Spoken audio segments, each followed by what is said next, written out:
Industrial कॅपिटलपासून ते manufacturing capital आणि finance capital आणि त्याचे गेल्या 50-60 वर्षात होणारे परिणाम तंत्रज्ञानाच्या विकसितावर आपण बघायला लागेल. एक अख्खा सोव्हिएट युनियन तंत्रज्ञानाच्या प्रगतीबरोबर कोलमडलं ना. कोलमडलं. त्यामुळे तुम्हाला जगाचा नकाशा दुसऱ्या महायुद्धात बदलला असं म्हणत असताना या डिजिटल रेव्होल्युशन नंतर फायनान्स कॅपिटल संपूर्ण भांडवलशाहीचं रूप बदलतंय.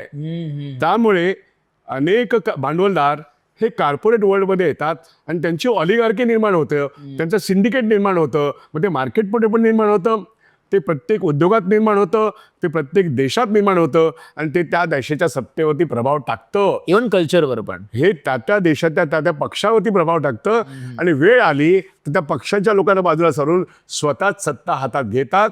ही सुद्धा आताच्या 21व्या शतकातली रोकडी वस्तुस्थिती आहे असं मला सांगायचं. हो, डोनाल्ड ट्रम्प तेच करतोय. स्वतः भांडवलदार आहे. एक ॲलन मस्कला हाताशी धरून तो स्वतः एक मोठा भांडवलदार आहे आणि तो आता असं कॅनव्हासिंग करतोय की हे तुम्ही गोल्ड वगैरे विसरा. तो म्हणतोय की मी एक क्रिप्टो करन्सीची कंपनी काढलेली आहे आणि ॲलन मस्क म्हणतो अरे बिटकॉईनमध्ये इन्व्हेस्ट करा, ती दुसरी क्रिप्टो करन्सी आहे. त्यामुळे अमेरिकेसारख्या सर्वात बलाढ्य भांडवलशाही देशामध्ये सोनं नाणं सोडा, डॉलर पण सोडा, क्रिप्टोमध्ये इन्व्हेस्ट करा असं ते प्रचार करतायत आणि त्यांच्या कंपन्या आहेत. आणि आजच्या देशामध्ये, भारत देशामध्ये हे नको असताना तुम्ही डिजिटल रुपी निर्माण करण्याचं खूळ मोदी सरकारने 3 वर्षापूर्वी आणलं आणि त्याचा काय बोजवारा झालेला आहे हे आम्ही बँकवाले सांगू शकतो.